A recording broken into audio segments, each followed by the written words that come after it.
Hey guys, what's up? JK with Porn Reboot here. I'm in Kansas and I'll be working from here for the next month or so from my office. But I'm out for my daily run, and this past week I received an email from a guy who watches me on YouTube. I'm not gonna say his name, he requested privacy, but once in a while I get these awesome emails, and the best way to answer the questions in that email is to shoot a video for the person. Usually I keep these videos unlisted on YouTube, but I'm gonna make this one public because I think it has some information that would benefit everybody. He asked, his first question is that, he said that, JK, it's been like 11 years since you've quit porn and you're fully recovered. And his question was like, do I feel urges? Like even a little bit of urges. There's a bench here, I'll sit down for a minute. Whew. And the answer is, I don't feel urges to watch pornography. I feel urges for sex, but here's the thing. When you're recovered and your brain is rewired to not masturbate or watch pornography, you're going to have sexual urges. You're a human being. I consider myself a pretty high sex drive guy, but I have urges for sex, not urges to watch pornography. And that's a whole different lifestyle issue if you have urges for sex and how you're going to satisfy those in a healthy way. That's the answer to that question.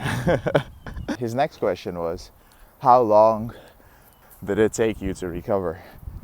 For me, because I was keeping a dedicated journal, I estimate it took about 18 months to recover. But in my personal experience, and also from working with men and helping them to quit for the past couple of years, it takes about 2 years to fully recover.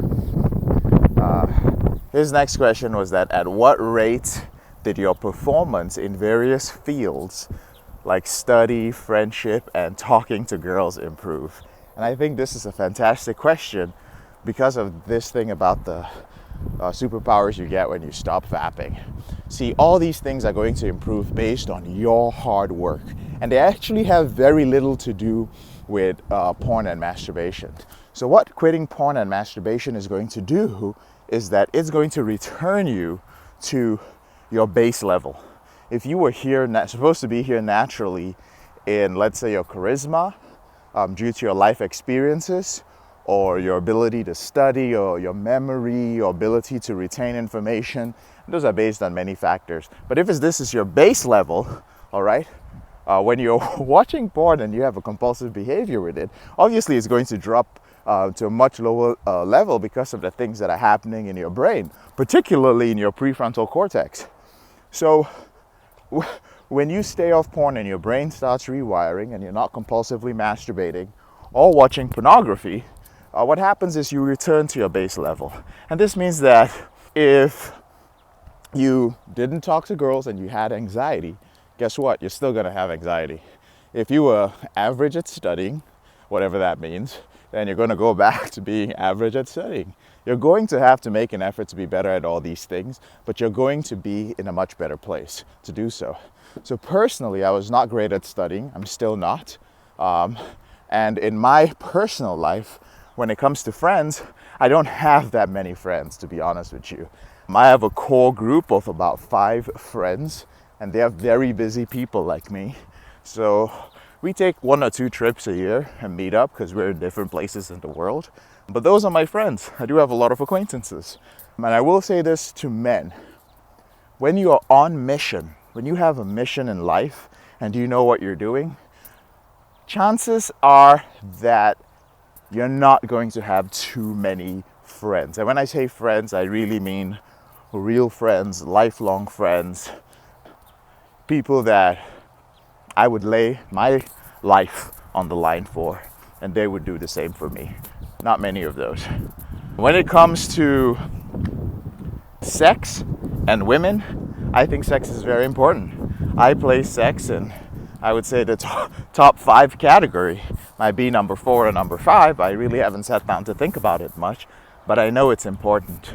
So I'm not a monk, I'm not celibate, but I do not watch porn and I do not masturbate, but I have lots of sex.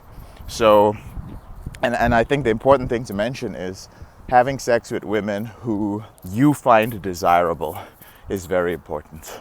That's another thing that will prevent you from slipping back to pornography. You have to be having sex that you enjoy, and the women that you're having sex with have to be women that you're genuinely attracted to, all right? Because you don't want to have sex and then have feelings of shame.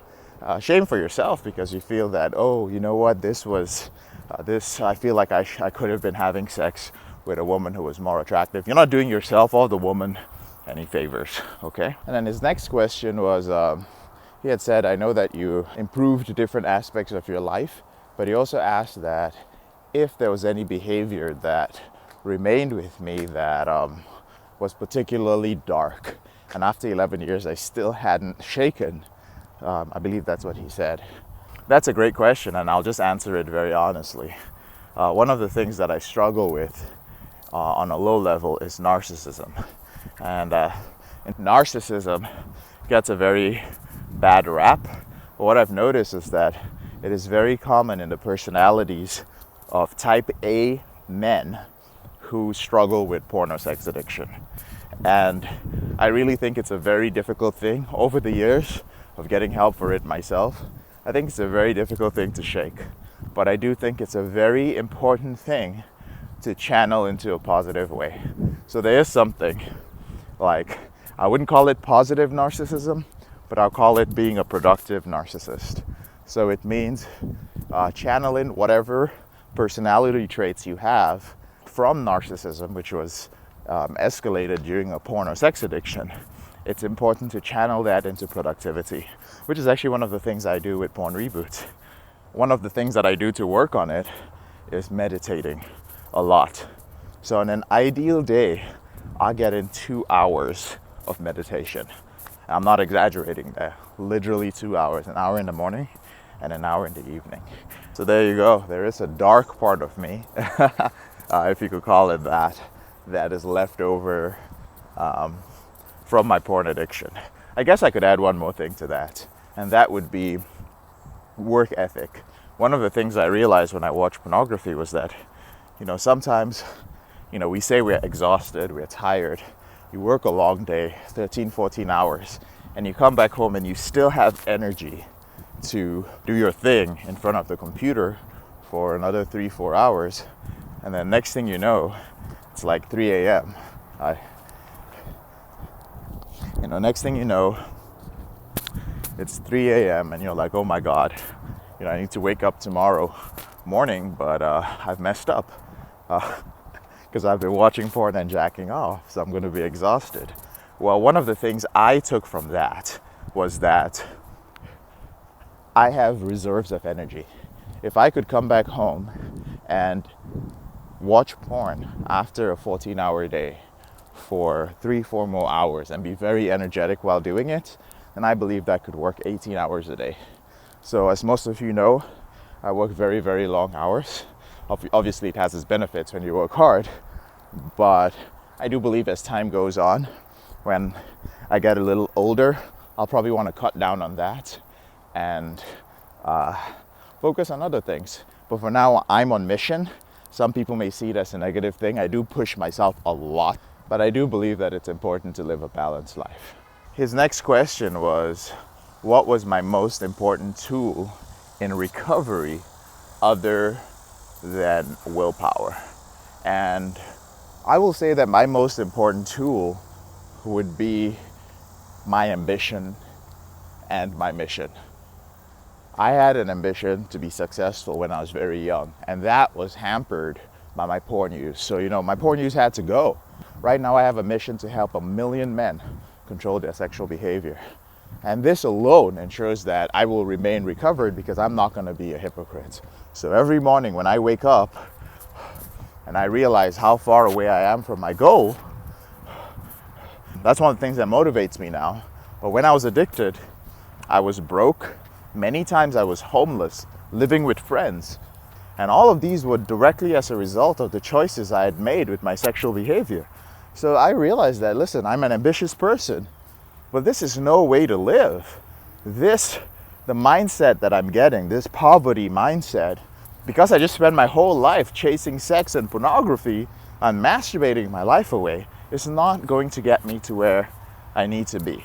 And I always had that fire burning within me. But one of the things I did over the years, especially early in my recovery, was that I always fanned that flame of ambition. I read the right books, I wrote my goals down every single day, and I became very big on visualization. I know it sounds woo-woo, oh, you are visualizing and affirmations, but those things really do work, and they work for me.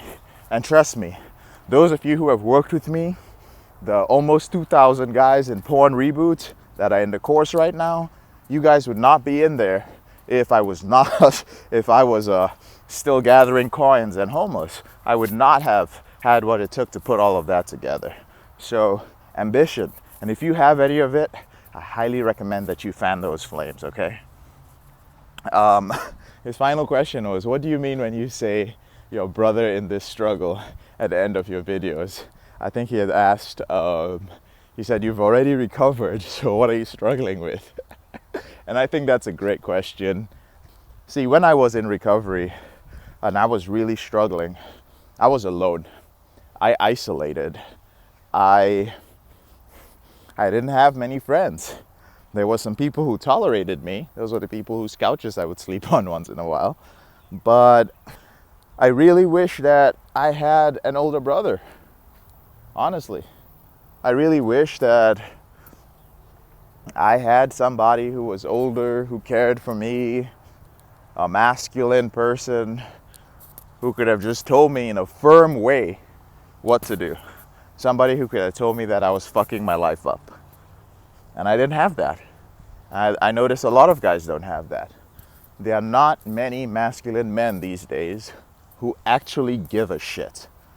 Not many masculine men out there to give young men, and even older men, even men in their 30s and 40s, some of them need guidance.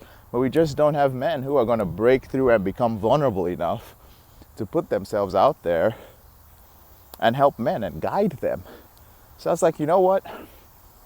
If I can be people's older brother, if I can be that guy, then I'll do that. And I really do. The difference between me and a lot of other people out there, and one of my clients will tell you, is that I want to keep up with you. I don't just get on a call with you. Every client of mine gets to text with me as if I'm your brother. That's how my accountability works. I want to check in with you in the morning. I want to check in with you in the middle of the day. I want to check in with you in the evening. All right? Now, don't get me wrong. This is not for everybody, okay?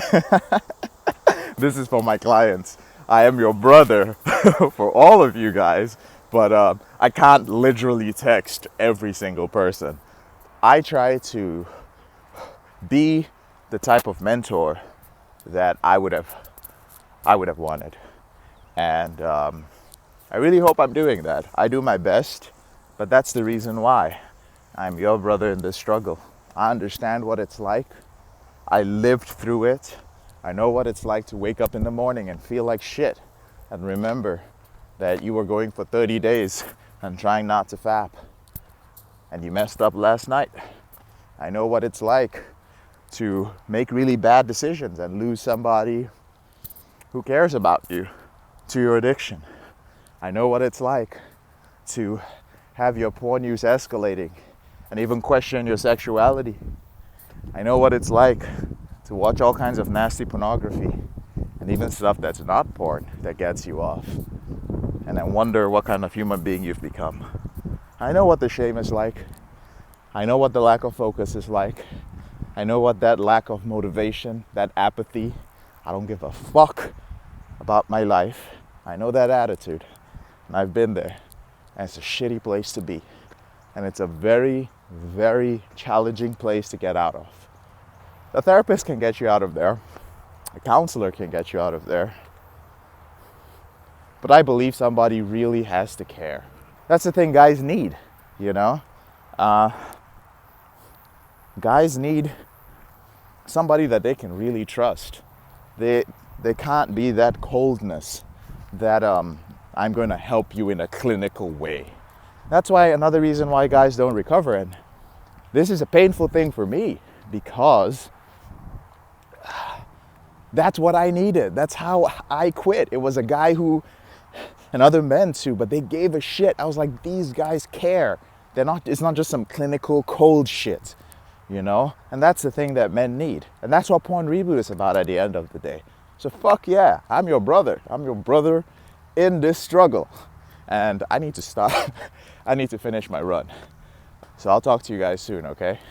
Have a wonderful day.